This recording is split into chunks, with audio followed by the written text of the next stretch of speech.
Hello दोस्तों, आप सभी का आरवी क्लासेज में स्वागत है। दोस्तों, आज हम फिर से एक नया विद्या क्वेश्चन बैंक से नया चैप्टर लेके आए हैं जिसका नाम है विद्युत चुम्बकीय तरंग। तो दोस्तों, इस चैप्टर के अंदर हम देखेंगे कौन कौन से क्वेश्चन हैं जो हमारे इम्पोर्टेंट हैं। और मैं वैसे भी बता दूं आपको, इस चैप्टर के अंदर ज़्यादा क्वेश्चन इम्पोर्टेंट नहीं है, 2-3 क्वेश्चन हैं जो इम्पोर्टेंट हैं, जो लगातार वही पूछे जाते हैं और उम्मीद है कि वही आएंगे भी। कन्फर्म 100% श्योरिटी है कि उन्हीं में से क्वेश्चन आएंगे। तो एक बार उन क्वेश्चनों को ध्यान से समझेंगे। ज़्यादा नहीं, आपको ज़्यादा से ज़्यादा 3 से 4 क्वेश्चन बस इस पूरे चैप्टर को, लेकिन एक्सप्लेन तो पूरा चैप्टर करना पड़ेगा। उसमें बताया जाएगा आपको कि ये क्वेश्चन इंपॉर्टेंट है और ये नहीं है। तो आप उन क्वेश्चनों को जरूर पढ़ें जिसमें बताया जाए कि ये इम्पोर्टेंट है बोर्ड के रिगार्डिंग। तो दोस्तों, विद्या क्वेश्चन बैंक से लिया गया हमारा पूरा चैप्टर है। तो आइए देखते हैं, इस चैप्टर को शुरुआत करते हैं। आपको हर बार की तरह पता ही है कि इसमें जो है हमारे चैप्टर में क्विक रिव्यू दिया जाता है सबसे पहले। तो क्विक रिव्यू क्या है आप देख सकते हैं। चैप्टर का नाम विद्युत चुम्बकीय तरंग है, चैप्टर नंबर 8। तो इसमें दे रखा है क्विक रिव्यू। क्विक रिव्यू में समझते हैं कि क्या क्या दिया गया है। तो इसमें देखेंगे आप लोग, मैक्सवेल की समीकरण हैं। तो 1, 2, 3 एंड 4 ये है समाकलन E dot D A equal to Q upon epsilon naught. फिर सेकंड है B डॉट डी ए बराबर 0। थर्ड है E डॉट डी एल बराबर माइनस के D phi I B upon D T. And next है B D L equal to mu 0, इधर आ जाएगा आपका आई सी इन प्लस आई डी। सो देखते हैं नेक्स्ट, मैक्सवेल का विद्युत चुम्बकीय तरंग सिद्धांत। जब किसी विद्युत परिपथ में उच्च आवृत्ति के दोलन होते हैं, जब किसी विद्युत परिपथ में उच्च आवृत्ति के दोलन होते हैं अथवा जब कोई कण त्वरित गति करता है तो वह अपनी ऊर्जा को तरंगों के रूप में क्या कर देता है, उत्सर्जित करता है। इन तरंगों के संचरण के लिए किसी माध्यम की आवश्यकता नहीं होती, अतः ये तरंगें विद्युत चुम्बकीय तरंगें कहलाती हैं। नेक्स्ट है आपका विद्युत चुम्बकीय तरंगें निर्वात में 1/√μ0 E0 वेग से संचरित होती हैं, जिसका मान निर्वात में प्रकाश की चाल 3 × 10⁸ मीटर पर सेकंड के बराबर होता है। इन तरंगों में विद्युत तथा चुम्बकीय क्षेत्र समय के सापेक्ष समान कला में कंपन करते तथा इनके बीच π/2 का कलांतर होता है। विद्युत तथा चुम्बकीय क्षेत्र के आयामों का अनुपात।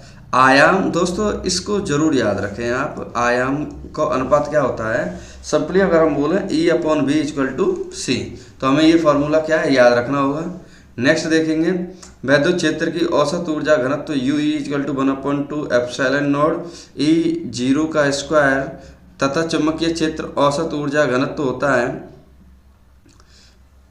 UM इक्वल टू 1/2 B0 का स्क्वायर अपॉन μ0। नेक्स्ट है समतल विद्युत चुम्बकीय तरंग के लिए E का फॉर्मूला देखेंगे आप लोग, B का, और जब ओमेगा होता है और K। निर्वात में तरंगों में औसत विद्युत ऊर्जा घनत्व होता है U equal to 1/2 epsilon naught E0 का स्क्वायर तथा औसत चुम्बकीय घनत्व सेम है, आपस में परस्पर क्या होंगे, बराबर होंगे, सिमिलर। कि कब, निर्वात में। आइए दोस्तों देखते हैं एक एक नंबर के क्वेश्चन हमारे बहुविकल्पीय टाइप में प्रश्न है। यदि E तथा B विद्युत चुम्बकीय तरंगों के क्रमशः विद्युत वेक्टर तथा चुम्बकीय वेक्टर हों तब विद्युत चुम्बकीय तरंगों के संचरण की दिशा क्या होती है, तो हमारी होगी सदिश रूप। दोनों का क्या होता है, सदिश। विद्युत चुम्बकीय तरंगों की प्रकृति होती है, कैसी होती है, अनुप्रस्थ। न्यूनतम आवृत्ति की विद्युत चुम्बकीय तरंग है, न्यूनतम आवृत्ति की विद्युत चुम्बकीय तरंग कैसी होती है, माइक्रो तरंग। यदि λ1, λ2 तथा λ3 क्रमशः दृश्य प्रकाश एक्स किरणें तथा सूक्ष्म तरंगों की तरंग दैर्घ्य निरूपित करती हों तब फॉर्मूला लगेगा हमारा λ3 is greater than λ1 is greater than λ2। Next देखते हैं, विद्युत चुम्बकीय विकिरण स्पेक्ट्रम में रेडियो आवृत्ति का परास होगा। तो रेडियो आवृत्ति का परास का सिंपली मतलब वो कहना चाहता है कि इसकी रेंज क्या होगी। तो रेंज देखेंगे तो रेंज का फॉर्मूला रेंज हमारी ये होती है। नेक्स्ट क्वेश्चन नंबर 6, निम्न में से कौन विद्युत चुम्बकीय तरंगे नहीं है, गामा, एक्स, बीटा एंड अवरक्त। तो हमारी कौन सी, बीटा। विद्युत चुम्बकीय तरंग उत्पन्न करती है स्थिर आवेश द्वारा, नियत वेग से, त्वरित आवेश से, आवेशहीन कण द्वारा। तो हम बोलेंगे त्वरित आवेश से। सबसे अधिक आवृत्ति की तरंग है कौन सी है? गामा। जब कोई तरंग किसी माध्यम में प्रवेश करती है तो परिवर्तन नहीं होता, तो कुछ में नहीं होता, तो देखेंगे तरंग की आवृत्ति का। नेक्स्ट है, एक वैद्युत चुम्बकीय तरंग में वैद्युत क्षेत्र का आयाम 6 वोल्ट है, तो चुंबकीय क्षेत्र सिंपली आपसे पूछ क्या रहा है वो बी, तो होता है फॉर्मूला E/B = C। तो E की वैल्यू दे रखी है हमें 6 और C की वैल्यू होती है हमारे पास नॉर्मली वैद्युत चुम्बकीय तरंग में वैद्युत क्षेत्र का आयाम दिया है 6 वोल्ट पर मीटर, तो वैद्युत क्षेत्र है हमारे पास तो 3 × 10⁻⁻8, 3 दूनी 6, सॉरी प्लस का 8, तो हमारे पास आ जाएगा 2/B = 10⁸ और 8 इधर आ जाएगा तो B = कितना आ जाएगा 2 × 10⁻8 टेस्ला। नेक्स्ट फॉर्मूला है E = 100 cos 6 × 10⁸t + 4x। तो समतल वैद्युत चुम्बकीय तरंग के माध्यम का अपवर्तनांक होगा, तो अपवर्तनांक की जो वैल्यू आएगी वो कितनी आ जाएगी 4। नेक्स्ट देखते हैं हम लोग क्वेश्चन नंबर 12 है, वैद्युत चुम्बकीय तरंगों के वैद्युत तथा चुम्बकीय क्षेत्र सदिशों में कलांतर होता है, तो अभी हमने देखा था कितना होता है π/2, तो हमारा π/2। दोस्तों अति लघु उत्तरीय प्रश्न 1 नंबर के, प्रगामी विद्युत चुम्बकीय तरंग में चुम्बकीय क्षेत्र का शिखर मान 1.5 × 10⁻⁸ टेस्ला है। टेस्ला क्या मतलब क्या? सिंपली विद्युत क्षेत्र E पूछा है आपसे, तो फॉर्मूला आपको मैंने अभी बताया था कि इसी को आपको क्या करना होगा, याद करना होगा, और डायरेक्ट फार्मूला पे 2 क्वेश्चन हमारे पूछे जा चुके हैं। नेक्स्ट देखते हैं दोस्तों हमारे पास क्वेश्चन नंबर 2। क्वेश्चन नंबर 2 है, निर्वात में आवर्त विद्युत चुम्बकीय तरंग के चुम्बकीय क्षेत्र वाले भाग का आयाम V0 दिया है आपको। पूछा क्या आपसे? नॉर्मली वैद्युत क्षेत्र, तो वैद्युत क्षेत्र से फिर से वही फॉर्मूला, तो कैलकुलेट कर लेंगे हम लोग। वैद्युत चुम्बकीय तरंगों के संचरण की 3 विधियां होती हैं, एक तो भूतरंगों, आकाश तरंगों और अंतरिक्ष तरंगों द्वारा। नेक्स्ट क्वेश्चन देखते हैं दोस्तों, माइक्रोवेव का तरंग दैर्घ्य परिसर तथा इसको उत्पन्न करने का स्रोत लिखिए। तो माइक्रोवेव का तरंग दैर्घ्य परिसर 1 मीटर से 1 मिलीमीटर है। इसको मैग्नेट्रॉन नामक निर्वातित नलिका में दोलित्र धारा प्रवाहित करके उत्पन्न करते हैं। नेक्स्ट है, विद्युत चुम्बकीय तरंगों का स्रोत क्या है? तो वैद्युतावेश। विद्युत चुम्बकीय स्पेक्ट्रम का कौन सा भाग रडार संचालन में प्रयोग होता है? उनके तरंग दैर्घ्य की कोटि बताइए। सूक्ष्म तरंगें या लघु रेडियो तरंगें, इनका तरंग दैर्घ्य परिसर 10⁻³ मीटर से 10⁻⁻1 मीटर होता है। नेक्स्ट देखेंगे 7, वैद्युत चुम्बकीय स्पेक्ट्रम में सबसे बड़ी तथा सबसे छोटी तरंग दैर्घ्य की तरंगों के नाम बताइए। सबसे बड़ी होती है रेडियो और सबसे छोटी जो तरंग दैर्घ्य होती है वो क्या होती है? गामा किरणें। नेक्स्ट है क्वेश्चन नंबर 8, 10⁻² मीटर तरंग दैर्घ्य वाली विद्युत चुम्बकीय तरंग का नाम बताइए। तो इसे क्या बोलेंगे? माइक्रो। परावैंगनी किरणों के किन्हीं 2 उपयोग को लिखिए। अदृश्य लिखाई नकली दस्तावेजों उंगली के निशानों का पता लगाने में, या खाने की वस्तुओं के संरक्षण में। तो दोस्तों इसमें लिख रही है अदृश्य लिखाई को हम किसके थ्रू पता करते हैं? परावैंगनी किरणों से। या नकली दस्तावेज या उंगली के निशानों का पता लगाने में परावैंगनी किरणें। एक्स किरणों के गुण, ये वैद्युत चुम्बकीय तरंग अदृश्य हैं, इनके प्रकाश ये प्रकाश के वेग के बराबर है और ये फोटोग्राफिक प्लेट को प्रभावित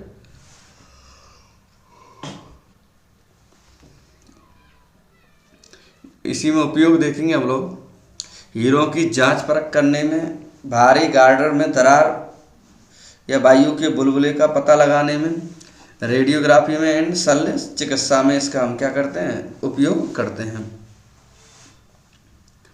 नेक्स्ट देखते हैं दोस्तों हम लोग क्वेश्चन नंबर 11 है, वैद्युत चुम्बकीय तरंगों में चुम्बकीय ऊर्जा घनत्व का सूत्र लिखिए। तो V0/2μ0, जहाँ V चुम्बकीय क्षेत्र होगा। क्वेश्चन नंबर 12 है, परस्पर लंबवत लगे हुए विद्युत क्षेत्र एवं चुम्बकीय क्षेत्र में एक इलेक्ट्रॉन बिना विक्षेपित हुए सीधी गति करता है। इलेक्ट्रॉन के वेग का सूत्र तथा B के पदों में लिखिए। तो होता है हमारा सिंपल है E/V बराबर वेलोसिटी। नेक्स्ट देखते हैं दोस्तों क्वेश्चन नंबर 2, जो हमारे 2 मार्क्स के हैं, लघु उत्तरीय प्रश्न है। क्वेश्चन नंबर 1, विस्थापन धारा क्या है, इसका सूत्र लिखिए। एम्पियर मैक्सवेल परिपथ का नियम का सूत्र लिखिए।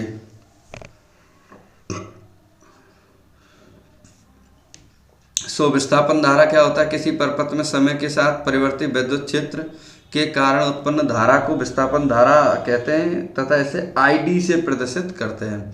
आईडी का मतलब है displacement current. E0 d phi upon D t mean simply E0 into A into d E upon D t. Ampere Maxwell परिपथीय नियम क्या होता है उसे देख लेते हैं। तो इनके अनुसार किसी बंद परिपथ में चारों ओर चुंबकीय क्षेत्र का रेखीय समाकलन उस परिपथ द्वारा परिबद्ध क्षेत्रफल से गुजरने वाली कुल धारा का म्यू 0 गुना होता है। सिंपल है, जो नियम है उसी नियम पे आधारित इन्होंने क्या बना दी, समीकरण बना दिया। जहाँ विस्थापन धारा आईडी कितना अभी हमने ऊपर देखा था, जहाँ आईसी क्या होता है, चालन धारा, कंडक्शन करंट बोलते हैं इसे हम। तो परिवर्ती विद्युत क्षेत्र चुंबकीय क्षेत्र उत्पन्न करता है। नेक्स्ट क्वेश्चन देखते हैं, क्वेश्चन नंबर 2।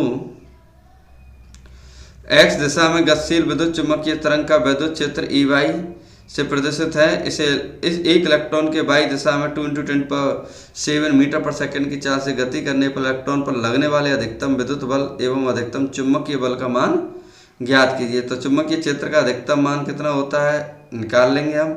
चुंबकीय क्षेत्र जेड की दिशा में होगा, इलेक्ट्रॉन पर अधिकतम विद्युत बल कितना होगा, F बराबर Q into E0 and QE0 की हम क्या रख देंगे दोस्तों, इसमें वैल्यू रखने पे हमारे पास Fe आ जाएगा। नेक्स्ट है तथा इलेक्ट्रॉन पर अधिकतम चुंबकीय बल कितना होगा, तो F = होता है QBB।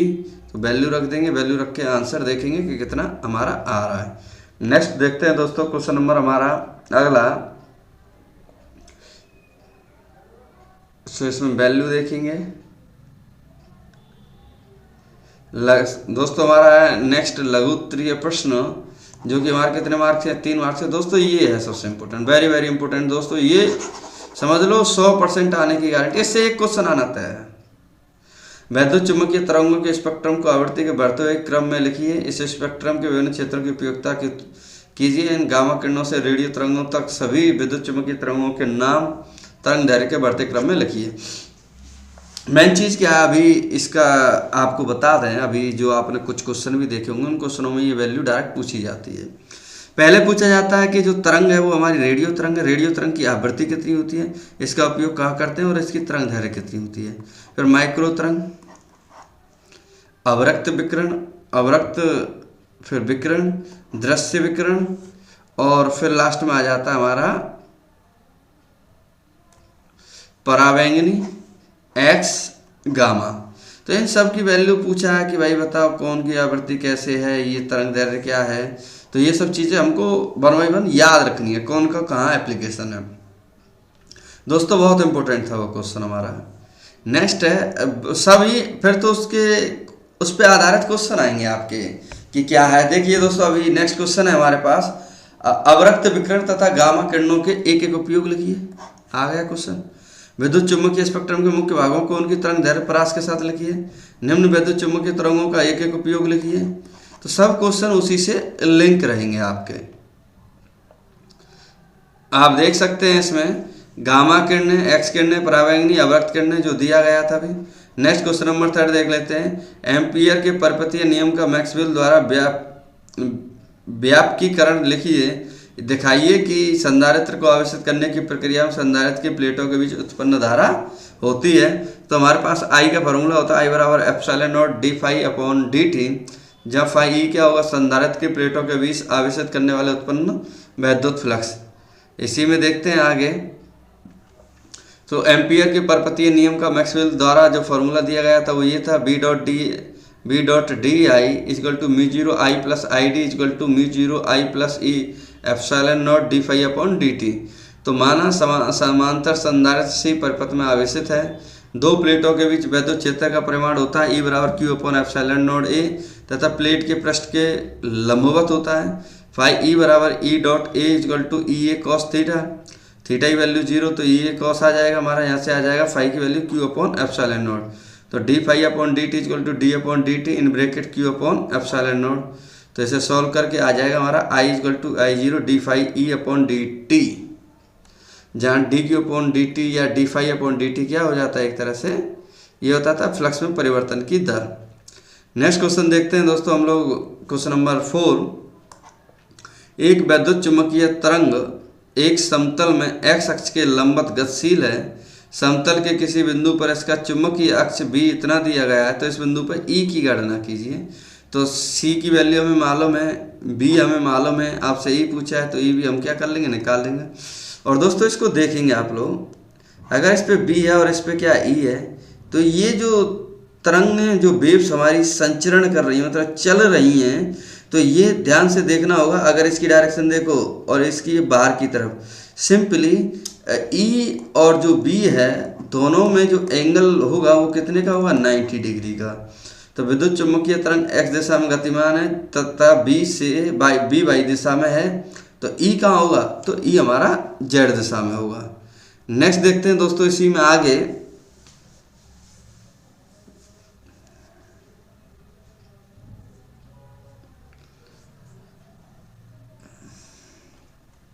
ने दिया E बराबर B/C, तो B/C निकालेंगे तो 3K आ जाएगा, और जब 3K में सिंपली वोल्ट पर मीटर। नेक्स्ट क्वेश्चन देखते हैं, विद्युत चुम्बकीय तरंगों के किन्हीं दो गुणों को बताइए। एक समतल विद्युत चुम्बकीय तरंगों में विद्युत क्षेत्र 20 वोल्ट पर मीटर आयाम से दोलन करता है। विद्युत क्षेत्र का ऊर्जा घनत्व ज्ञात कीजिए। तो विद्युत चुम्बकीय तरंगों के दो गुण निम्न हैं। पहला है विद्युत चुम्बकीय तरंगें त्वरित आवेश द्वारा उत्पन्न की जाती हैं। सेकंड है इन तरंगों के संचरण के लिए किसी पदार्थिक माध्यम की आवश्यकता नहीं होती। अतः दिया गया E0 = 20, हम जानते हैं विद्युत क्षेत्र में ऊर्जा का घनत्व UE, तो UE में सभी की क्या करेंगे, वैल्यू। सो वैल्यू रख के हमारा आंसर आ जाएगा 8.85 × 10⁻10 जूल पर मीटर क्यूब। नेक्स्ट देखते हैं, विद्युत चुम्बकीय तरंगों के किन्हीं दो गुणों का उल्लेख कीजिए। 20 मेगाहर्ट्ज की विद्युत चुम्बकीय तरंगें x दिशा में संचरित होती हैं और किसी बिंदु पर विद्युत क्षेत्र दिशा इतनी दे रखी है, तो इस बिंदु पर चुम्बकीय क्षेत्र सदिश B का मान ज्ञात कीजिए। तो वैद्युत चुम्बकीय तरंगों के गुण हम विस्तृत उत्तरीय प्रश्न 1 में अभी देखेंगे। E दिया आपको तो B आपसे पूछा है। तरंग x दिशा में गतिमान है, E y अक्ष के अनुदिश है तथा जो B होगा वो z दिशा के अनुदिश होगा। नेक्स्ट क्वेश्चन देखते हैं दोस्तों, विद्युत चुम्बकीय तरंगों की अनुप्रस्थ प्रकृति को समझाइए। रेडियो तरंगों के उपयोगों को संक्षिप्त विवरण दीजिए। विद्युत चुम्बकीय तरंगों की अनुप्रस्थ प्रकृति। एक विद्युत चुम्बकीय तरंग में विद्युत चुम्बकीय क्षेत्र वेक्टर एक दूसरे के लंबवत होते हैं, साथ ही तरंग के प्रसार की दिशा के लंबवत होते हैं। विद्युत चुम्बकीय तरंग की इस प्रकृति को अनुप्रस्थ प्रकृति कहते हैं। मैक्सवेल ने सिद्ध किया कि तरंग प्रसार की दिशा में विद्युत तथा चुम्बकीय दोनों क्षेत्र एक दूसरे के लंबवत होते हैं। उन्हें सकारात्मक x अक्ष के साथ प्रसार करने वाली एक विद्युत चुम्बकीय तरंग पर विचार किया गया। जब एक आयताकार समांतर चतुर्भुज को 3 समन्वय अक्ष के समांतर रखा जाता है, तो विद्युत और चुम्बकीय क्षेत्र x अक्ष के साथ साइनोसॉइडल फैलते हैं और y और तथा z अक्ष से स्वतंत्र होते हैं। यह आंकड़ा सकारात्मक दिशा में एक आयताकार समांतर चतुर्भुज दिखाता है। आयताकार समांतर चतुर्भुज किसी भी आवेश को संलग्न नहीं करता है, इसलिए इसके आर पार कुल विद्युत प्रवाह शून्य होना चाहिए। इस कानून को गॉस का कानून कहा जाता है, यानी क्लोज इंटीग्रल E.ds = 0। रेडियो तरंगों के उपयोग अभी हमने ऊपर देखा ही था उस टेबल में कि कौन कौन से इसके उपयोग में आते हैं। नेक्स्ट है दोस्तों क्वेश्चन नंबर 8। आप चाहो तो इसे छोड़ सकते हो क्वेश्चन को। नेक्स्ट देखते हैं दोस्तों क्वेश्चन नंबर विस्तृत उत्तरीय प्रश्न 5 मार्क्स का। दोस्तों एक ये है, पहला एक मैंने बता ही दिया था, वेरी इंपॉर्टेंट क्वेश्चन है, जहाँ विद्युत चुम्बकीय तरंगें क्या हैं। विद्युत चुम्बकीय तरंग किसी माध्यम में से चल रहा है तो एक चित्र द्वारा विद्युत चुम्बकीय तरंग का संचरण विद्युत तथा चुम्बकीय क्षेत्र की कंपनों की दिशाओं के साथ प्रदर्शित कीजिए। विद्युत तथा चुम्बकीय क्षेत्रों के परिमाण विद्युत चुम्बकीय तरंग के वेग से किस प्रकार संबंधित है। तो इस क्वेश्चन को आप देखोगे विस्तृत उत्तरीय प्रश्न में पहले नंबर का आंसर, दोस्तों बहुत इंपॉर्टेंट क्वेश्चन है ये, मैंने पहले ही बता दिया आपको। आप देख सकते हैं, ऐसा शायद कोई ही मौका होगा जब ये पूछा ना गया हो। देखेंगे आप लोग 14, 15, 17, 18, 21, 22, 23, हो सकता है 16, हो सकता है कि ये 24 में भी इसके 100% चांसेस हैं आने के। तो मैक्सवेल का विद्युत चुम्बकीय तरंग सिद्धांत क्या है? ब्रिटिश वैज्ञानिक मैक्सवेल ने सन 1865 में केवल गणितीय सूत्रों के आधार पर यह प्रमाणित किया कि जब कभी किसी विद्युत परिपथ में विद्युत धारा बहुत उच्च आवृत्ति से बदलती है, अर्थात परिपथ में उच्च आवृत्ति के विद्युत दोलन होते हैं, तो उस परिपथ से ऊर्जा तरंगों के रूप में चारों ओर को प्रकाशित होने लगती है। इन तरंगों को विद्युत चुम्बकीय तरंगें कहते हैं। इन तरंगों में विद्युत क्षेत्र ई तथा चुम्बकीय क्षेत्र बी परस्पर लंबवत तथा तरंग के संचरण की दिशा के भी लंबवत होते हैं। इन तरंगों के संचरण के लिए माध्यम का होना आवश्यक नहीं है, अर्थात विद्युत चुम्बकीय तरंग निर्वात से होकर चल सकती हैं। मैक्सवेल ने गणनाओं द्वारा यह स्थापित किया कि विद्युत चुम्बकीय तरंगों की चाल 3 × 10⁸ मीटर पर सेकंड है, जो कि निर्वात प्रकाश की चाल है। इस आधार पर मैक्सवेल ने अपना यह मत दिया कि प्रकाश विद्युत चुम्बकीय तरंगों के रूप में संचरित होता है। इसका डायग्राम देख सकते हैं आप। तो इस डायरेक्शन को इसने क्या माना, x ऊपर y और ये नीचे z। तो ये वैसे ही सेम है इसमें। अगर ये तरंग संचरण की दिशा है, मान लो ये x मानना है, इसे y मानना है और इसे z मानना है, तो आप देख सकते हो ये जो है ऊपर और इधर z डायरेक्शन में, दोनों में क्या है, जैसे एक पेज नहीं होता कॉपी का, कॉपी ऐसे खोल लेते हैं, एक पृष्ठ ऊपर और एक नीचे, तो दोनों के बीच एंगल कितना होता है, 90 डिग्री। विद्युत चुम्बकीय तरंगों के अभिलक्षण पहला है, इसमें विद्युत चुम्बकीय तरंगें त्वरित आवेश द्वारा उत्पन्न की जाती हैं। इन तरंगों के संचरण के लिए किसी पारदर्शक माध्यम की आवश्यकता नहीं होती। नेक्स्ट है इसमें थर्ड, ये तरंगें निर्वात अथवा मुक्त स्थान में b बराबर √1/√μ0 × E0 वेग से चलती हैं, जिसका मान प्रकाश की चाल के बराबर होता है। सिंपली इसको आप पढ़ सकते हैं, पॉइंटों को कुछ दिए गए हैं और इन पॉइंटों की हेल्प से आप इसको आंसर दे सकते हैं। नेक्स्ट देखेंगे दोस्तों हम लोग अगला नेक्स्ट क्वेश्चन। कल्पना कीजिए कि विद्युत चुम्बकीय तरंग का विद्युत क्षेत्र ई इतना दिया है, तो संग दिशा, तरंग दैर्घ्य, आवृत्ति सब कुछ पूछ लिया है इसने, जो उसकी इच्छा होती है। चूंकि बाई का गुणक धनात्मक अर्थात दिशा -j अथवा ऋणात्मक बाई दिशा में होगी। नेक्स्ट इसी में देखते हैं आगे क्वेश्चन नंबर 2 में दी गई समीकरण की प्रामाणिक समीकरण 1 से तुलना करने पर तो k की वैल्यू आ जाएगी 1.8 रेडियन पर मीटर। k की वैल्यू निकाल लेंगे यहाँ से, k मीन सिंपली लैम्डा, तो लैम्डा की वैल्यू निकाल लेंगे, तो हम निकाल ही चुके हैं।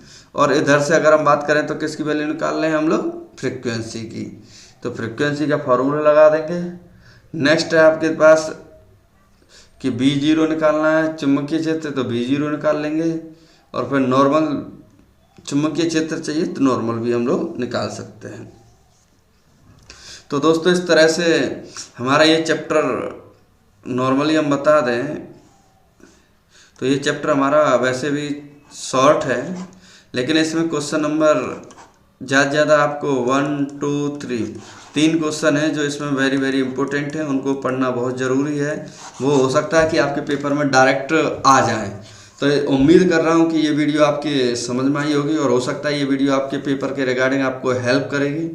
मैं जो है जल्दी ही वीडियो अपलोड करने वाला हूँ। अब मेरा इसी के बाद अब पहला भाग कंप्लीट हो गया, अब फिजिक्स का सेकंड भाग अब मेरा स्टार्ट होगा, तो सेकंड भाग भी हम जल्दी स्टार्ट करेंगे। थैंक यू दोस्तों, धन्यवाद।